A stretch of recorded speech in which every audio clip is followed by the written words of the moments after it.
André, muita gente me pergunta qual é a manutenção que tem que dar numa casa de wood frame ou mesmo de steel. E alguém uma vez chegou pra mim e falou assim: eu vi num vídeo que a pessoa disse que de tempo em tempo é bom abrir uma janelinha no drywall pra olhar ali dentro se tá tudo bem. Pra ver se o Jerry tá lá, né? Eu sou velho, o Tom e Jerry, eu vou longe agora, vou ver se tem o Jerry dentro da parede, abrir pra ver se tem um buraquinho. Já pensou abrir Não, um faz sentido. buraquinho ali no gesso pra dar uma olhada, botar uma lanterna pra ver se tá tudo bem? Isso. Então, diga a sua experiência com relação a isso e o que você acha disso. Nos Estados Unidos, uma casa vai dar mais ou menos manutenção a cada 10 anos, né? A não ser que tenha algum problema que fure um cano na parede, que estoure alguma coisa, porque a gente não pode esquecer que nos Estados Unidos a maioria da hidráulica é feita de cano de cobre, e se tu não for feito muito bem feito, quando dá frio, ele pode estourar dentro da parede. Ele nunca é feito na parede do exterior, mas pode acontecer de congelar e estourar o cano da parede quando, né? E da manutenção. Mas, em geral, é mais ou menos 10 anos que dá para fazer manutenção numa casa, dar manutenção numa casa dos Estados Unidos. Geralmente é isso, é um registro que estoura e aí ele não chega a inundar a casa, ele fica pingando, aí tu vai lá e quebra o banheiro. Lá o pessoal não faz muita questão de botar o registro em lugar estratégico para trocar o registro sem estragar o banheiro. E 10 anos ele fala assim, tá na hora de botar outra coisa. E aquela história do Irmãos à Obra, abriu uma parede, tem mofo preto, sai correndo todo mundo, pelo amor de Deus. Aí põe máscara e tal, a galera vem com lá máscara. É muito sério isso. Lá é muito sério isso. Eu vou dizer assim, ó, o mofo dos Estados Unidos é levado muito a sério, porque, tipo assim, todo mundo tem que ter seguro, e tudo é analisado no seguro, sabe? A sociedade americana funciona assim, por exemplo, tu tem a calçada na frente da tua casa, e a árvore quebrou a calçada, porque a pessoa não gosta muito de coisa padronizada, né? Meio coisa de comunista, mas lá todo mundo a calçada tem que ser igual. Então, se alguém andou na frente da tua casa e tropeçou porque o concreto subiu um pouquinho e caiu, tu tem que pagar. Então, mofo dentro de casa lá é uma coisa que se leva muito a sério, porque lá se usa muito carpete, se usa muita coisa. Então, se tu tiver isso, ele vai impregnar no resto e tu vai acabar tendo problema de saúde. Porque mofo é uma coisa séria, na verdade, né? Aqui, por exemplo, eu não tenho muita experiência no sul. Eu me lembro que tem muita casa que eu fui lá no sul que tem mofo, bastante mofo nas paredes, mas a gente não, aonde eu moro lá não tem muito, é tranquilinho. Não, mas a galera aqui não liga desse jeito. Tipo, Não. tem gente que vive anos numa casa com a parede toda preta, mofada, e tá tudo bem, tá tudo certo, né? Nossa, e aí você vê lá, a galera sai correndo, que tem mofo preto. Nossa, teve um episódio de Irmãos à Obra que era surreal. A questão da limpeza de mofo é uma indústria por si só. Tu tem equipamento para limpar as paredes, escovar, tirar o ar, trocar o ar, tirar a umidade do ar, tem tudo. $20 mil para fazer aquela limpeza e substituir a madeira que tava com mofo, que não sei o que, não sei o que, não sei o que. Exatamente. E aquele mofo sempre vem dessa situação de vazamento, nunca é de respirar. Alguém falou uma vez para mim assim, que depende do lugar bem frio, tinha uma norma antigamente, botava um plástico por dentro da parede antes de botar o gesso. Então ele teria que condensar entre os dois para não ficar dentro da parede. Mas é só em lugar muito frio, tipo menos 40. E essa lei acabou caindo, essa regra acabou caindo fora na maioria dos lugares, porque não fez sentido nenhum, entendeu? Conforme o material foi ficando melhor pro lado de fora da casa, e teve menos entrada de ar, né, menos circulação, ela fica mais selada, aí o plástico foi totalmente desnecessário, né? Então, assim, a gente só vai ter esse mofo, alguma questão de patologia por umidade dentro das paredes, na madeira, por vazamento, né? É isso aí. Eu nunca vi nada diferente. Aqui, não esquece que aqui o Brasil é diferente dos Estados Unidos, e aqui tem a questão de muita umidade, né? Em muitos lugares, não é o caso de São Paulo, né? São Paulo é mais seco. O Sandro está perguntando assim, telhado shingle dá muita manutenção, André?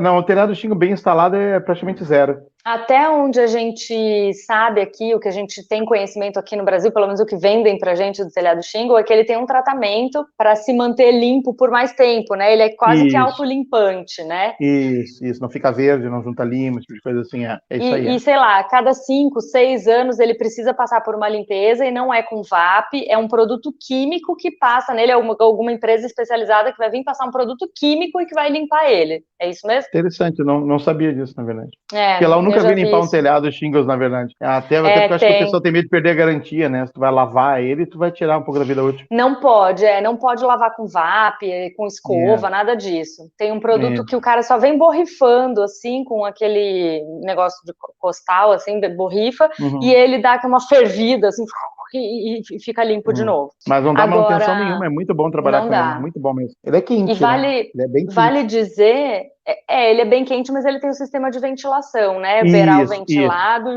comeira ventilado. Isso. Agora quente empurra, né? Sobe e puxa o frio do beiral da casa. Vale a pena dizer que é um dos telhados mais estanques que a gente tem, né? É o telhado shingle. O Sandro tá perguntando como é uma lareira numa casa de wood frame? Como numa casa qualquer, né? Geralmente o cuidado é maior no piso, na verdade, né? Porque a lareira geralmente ela é feita de madeira, literalmente de frame na volta, e o cara põe a estrutura dela dentro de concreto, de pedra, por dentro dessa madeira, e até a chaminé que vai pro lado de fora da casa também é feita de madeira, e geralmente o pessoal empurra a chaminé pro cume do telhado, né? Depende do lugar, tem regra. Eu aprendi 60 centímetros acima do cume do telhado para não voltar fumaça, né? A grande vantagem dessa estrutura ser o jeito que é que tu reveste com o que tu quiser, porque o calor vai ficar por dentro, ela fica isolada, então tu pode fazer ela com tijolo à vista numa casa de wood, na verdade. Ninguém nem vai saber que não é tijolo de verdade, é só pastilha. Nos Estados Unidos, as casas de wood, principalmente, elas não são revestidas só com uma placa cimentícia ou com EIFs, né? Elas geralmente têm um revestimento mais grosso, não tem? No sistema americano, no tradicionalzinho, ele funciona assim. Tu tem a tua estrutura de wood frame, aí tu vai ter o teu plywood, o teu USB, o teu zip, dependendo do dinheiro, né? Tem até umas casas que os caras botaram tipo o Elcatex, lá, uma coisa assim por fora, que é baixíssimo qualidade, assim, uns condomínios bem fraquinhos, mas existe, só pra gente saber que existe. Depois disso vai a membrana, se for o zip não precisa, porque o zip já é com a membrana, e depois disso vai em cima, por exemplo, se for EIFs, é só o EIFs. Vai o isopor já parafusado direto, que até tem essa regra que eu estava falando outra vez, né? Que a pessoa tentou colar, ele apodrece, a água não corre por dentro. Ou seja, o próprio parafusar ele, quando a chapa encosta na madeira, né? Que tá a câmera aqui, encosta, a fresta fica no meio, toda a umidade da casa acaba saindo embaixo. Então, tu selar a casa embaixo é um crime. Eles têm um acabamento que vai embaixo, mas ele é todo furadinho. Virar a membrana assim não pode. Virar a membrana para esse tipo de coisa é complicado, né? Lá eu digo assim, ó, aqui eu entendo que o pessoal da LP inventou umas regras assim no começo, mas nos Estados Unidos, se tu envelopar a parte de baixo da chapa, tu simplesmente vai ter que arrancar a placa, né? Tu não pode fazer isso. Não tem lugar nenhum que possa passar na inspeção com a placa envelopada. O Eliezer está falando assim, gostaria que o André explicasse qual o tamanho do recuo deve se fazer no radier para fechar toda uma estrutura já frameada. Pense em fazer Pense em fazer uma daquelas casas de tijolinhos. No caso, se for revestir com tijolinho, é isso, né? Não, tá. Olha só, Eliezer, é um negócio difícil de explicar. Você teria que ter uma imagem, mas eu vou dar a ideia, tá? Quando faz a base do radier, tu vai ter que calcular a espessura do tijolinho, na verdade. Tu vai ter a tua laje lá, e a tua laje vai ter um desnível. E o desnível, na verdade, é o encaixe do tijolo. Então, tu tem que fazer fundação para segurar uma parede de tijolo de verdade, porque lá eles usam tijolo de verdade. Porque você falou que lá nos Estados Unidos as tubulações são de cobre. Por quê? Eu acho que é mais tradicional mesmo. Não, acho que é mais tradicional mesmo. Eu me lembro muito. Porque o PVC é muito melhor, né? Pois é, mas eles não têm cultura do PVC lá que nem o nosso. Por exemplo, eu me lembro que a parede de um cano de esgoto, por exemplo, um cano de 100 de esgoto nos Estados Unidos, a parede deve ser 3 vezes a espessura do nosso. Eles têm muito isso, sabe? Muito essa preocupação, né? E a questão do cano de cobre, ele é muito clássico americano, assim, o pessoal tá todo acostumado com ele, porque como a parede é oca, se tu não prender o cano dentro, ele vibra dentro da parede, né? Sim. O de plástico a gente também ensina quando o pessoal trabalha a fazer. Por exemplo, quando tu vai ligar uma torneira, vem vindo lá da água quente ou de onde for, vem o cano, e aí o cara geralmente faz um joelho e sai pra fora. E aí tu põe um tampãozinho lá, então quando for botar, tu botar um mangote ali, né? Lá tu não pode fazer isso, e aqui também não pode fazer isso, né? Fica até uma dica pro pessoal. Quando vem vindo o cano, que vem de botar um joelho, tem que botar um T.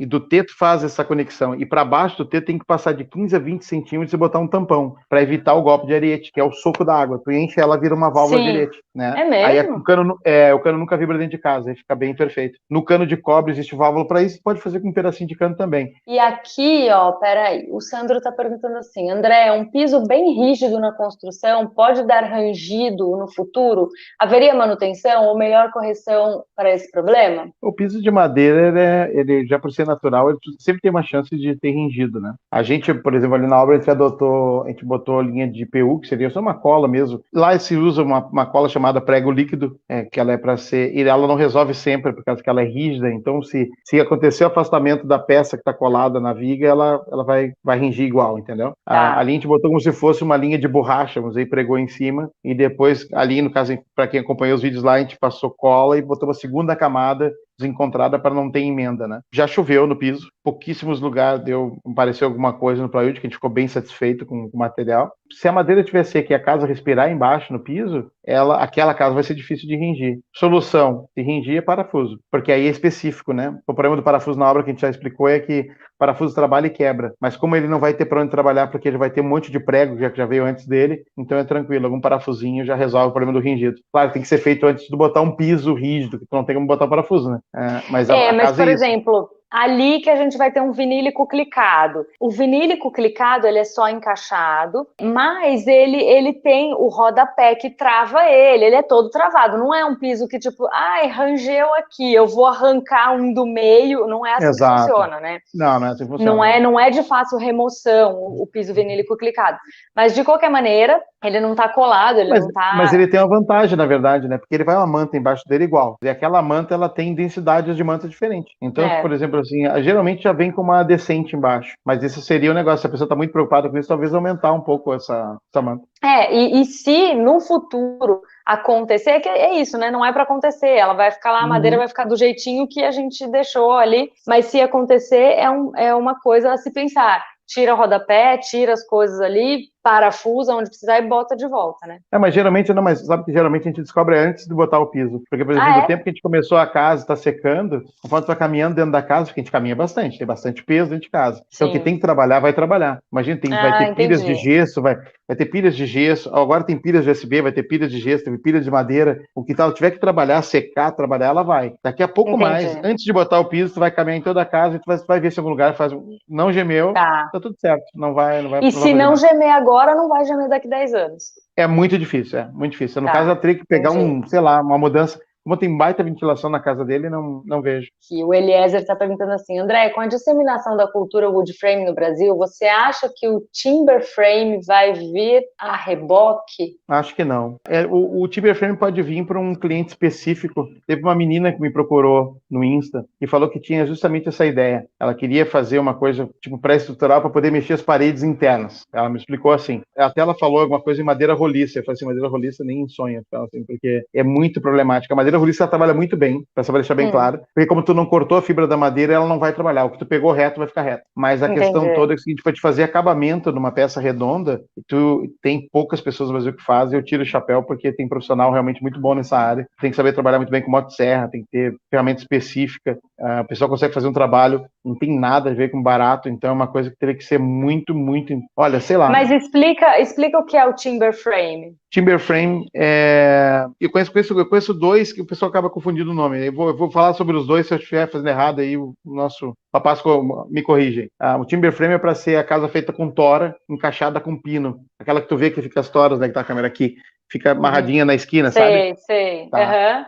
E tem o balloon frame, que na verdade, dependendo do lugar nos Estados Unidos, eles chamam os dois quase pelo mesmo nome, que é quando tem uma estrutura super robusta, que tem, por exemplo, vigas e colunas e braçadeiros, contraventamento, tudo super robusto. Robusto, quando eu falo tipo, seria mínimo 20 por 30 a cada peça, entendeu? Mas então, não de roliço. Não, aí quadrado, esquadrejado, aí O Amilcar está falando assim, no wood frame posso usar qual tipo de telhado? No wood frame posso usar outros métodos construtivos, por exemplo, posso colocar em cima de container?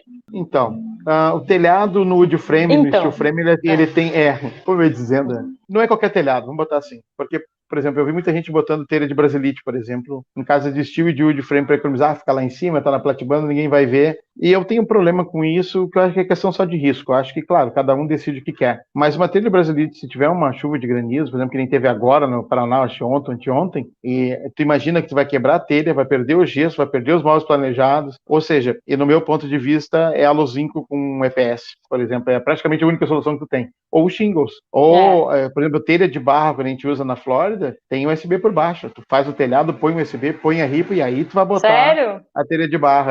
A telha de barro que se vê na Flórida não tem nenhuma que não tenha USB embaixo. Caramba. Então aí tu já vê já o quanto tu precisa garantir que tu não vai botar água pra dentro de casa, né? Porque a telha de barro, ela é muito articulada, né? Dependendo, aqui na varanda da minha casa tem a telha de barro, e se vier uma chuva muito forte, ela dá uns respinguinhos pra dentro, assim, sabe? Porque ela é articulada e tal. A Beth Silva tá falando assim, a telha sanduíche seria uma opção para o wood frame? Com certeza, Beth, é esse que o André falou, a Luzinco com EPS é é a telha sanduíche. É que o Até André... não sanduíche inteira, tá? Sem o metal embaixo. E eu vou dizer por quê. Isso. O metal embaixo tem a troca de calor, ela instala todo o tempo, ela fica dá um estalozinho do calor, sabe? No forte do calor. Então é importante... não, a nomenclatura hoje tá boa, tá pensado, eu tô no estalinho mesmo, né? Mas é a lata e o isopor embaixo, tá resolvido o problema, tu não vai te incomodar. Aqui tem uma dica legal para dar. É assim, a gente tem a telha sanduíche, que é aço em cima, EPS no meio e aço embaixo. Ela geralmente é trapezoidal, assim, ela tem um desenho. E o que o André tá falando é isso, pode usar só a telha em cima e o EPS sem nada embaixo. Em lugares que você... É um telhado estanque também, porque a telha é comprida e ela dá inteira. Ela é inteira. Então, é um telhado bem bom também. Ele é estanque, ele tem o isolamento do EPS. Agora, quando você for colocar um telhado numa área, sei lá, numa garagem, numa área gourmet, que você não vai ter forro embaixo, você pode usar a telha forro, que é bem joia também. Ela é sanduíche, bonita, só que a de baixo é reta, a de baixo é retinha. E a de cima vai ter os trapezoidais e o EPS no meio. E aí o EPS ele já é reto embaixo e trapezoidal em cima. Então essa é uma dica bacana. Assim, ela tem uma loninha, na verdade, né? Ela tem um acabamentinho, ela não chega a ser metal embaixo, né? Ela é uma loninha embaixo, acabadinha, assim, bem bonitinha. Tipo filme, né? Um filme, fácil de limpar, bem legal, bem interessante. É uma boa opção para não pôr forro embaixo. O Elias está dizendo assim, e se usar a telha sanduíche como revestimento de parede? Também uso sem a chapa de baixo. Tem alguns projetos assim bem industriais que a gente coloca a chapa com o EPS. Muito na moda. É muito bonito, é muito bonito. Eu gosto também. Eu gosto, mas assim, cara, para ficar bom, tem que caprichar demais nos acabamentos, assim, porque os detalhes... tem que ser perfeito. Nossa, tem que ser perfeito. Senão fica feio, senão fica bem feio, né? Além de dar problema, né? Porque se as dobras não forem feitas no lugar certo, errou. O Amilcar perguntou de novo, porque a gente respondeu a primeira parte da pergunta dele e não respondeu a segunda. No dia, eu posso usar métodos construtivos, como, por exemplo, colocar em cima de container? Eu acho que não faz sentido, na verdade. Só isso. Mas eu acho que dá. Né? Mas eu digo, não acho que não faz sentido porque, tipo assim, o container por si só já é uma estrutura que é interessante, né? Eu era muito fã do container quando lançaram na Flórida, até descobri que o cara que lançou a casa do container explicou o seguinte: o cálculo estrutural do container é muito forte se tu não cortar nada com a porta fechada. Tu cortou ele, é um mundo à parte, vai ter que completar com viga, completar com um monte de coisa. Mas também o container, como virou moda, o container custava 5 mil, custa 15. E aí acabou, né? Então... Não, e tem gente fabricando container para fazer casa, daí acabou com a sustentabilidade do negócio. Né? Não, aí foi, e outra coisa, a qualidade do container que é feito para shipping é muito superior a qualquer coisa que você vai fazer em casa. Os caras têm uma maquinária que a gente não tem nem sonho. Karina e André, do Eliezer, uma última pergunta. A última pergunta. Como funciona o sistema de água numa casa americana? Pois lá não tem caixa d'água em cima. Como eles fazem distribuição? E tem no Brasil esses equipamentos? A distribuição é feita como se fosse entrada numa rede normal. É simples assim. Só a água da rua, só? A água da rua vai, passa, por exemplo, por todo o encanamento da casa e vai ter uma derivação, vai para água quente, a pressão da rua já vai tocar água quente, não precisa de bom pressurizador nem nada, e é só isso, mais nada, sem caixa d'água. Então tá. Tchau, pessoal. Tchau, André. Boa noite.